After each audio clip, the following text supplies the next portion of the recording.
বাংলাদেশের ৬৪টি জেলার মধ্যে সবচেয়ে অবহেলিত। ব্রহ্মপুত্র নদীর তীরে এই মানুষগুলোর জীবন যেন বন্যার অভিশাপে জর্জরিত।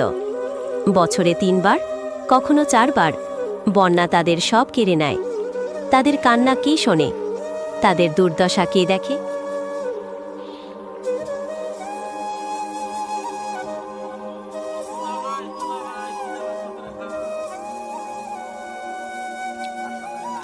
যাত্রাপুর ইউনিয়নের রলাকাটা ১২-২০-৮৮ চরগ্রাম। এখানে শুধু পানি আর পানি, জমি আর নদী একাকার। বাড়ির মেঝে থেকে পানি উঠেছে ৬ ফুট, কোথাও ১০ ফুট। শিশুর বই ভাসছে। একজন মা তার শেষ সম্বল হারিয়েছে। গাছের কাছে বসে আছে একজন বৃদ্ধ, তার চোখে হতাশা।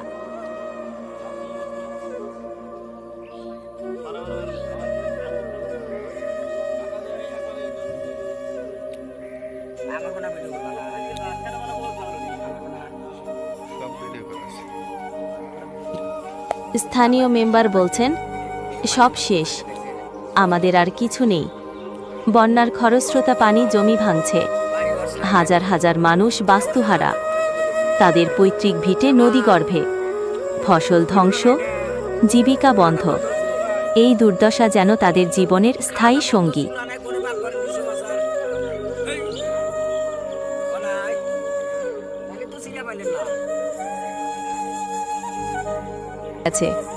কেন এই দুর্দশা বারবার?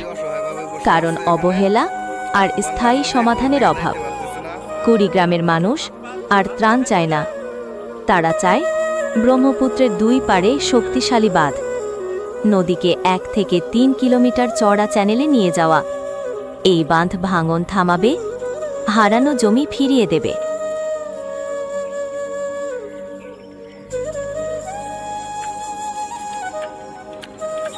পড়ছি, এই সমাধান মানুষের ক্ষতিপূরণ করবে, তাদের পৈতৃক ভিটে ফিরবে, কৃষি পুনরুজ্জীবিত হবে। কিন্তু এর জন্য দরকার বাংলাদেশ ভারতের সমন্বয়, দরকার শক্তিশালী পরিকল্পনা। কুড়িগ্রামের মানুষের কান্না আমাদের কান্না, তাদের আশা আমাদের আশা।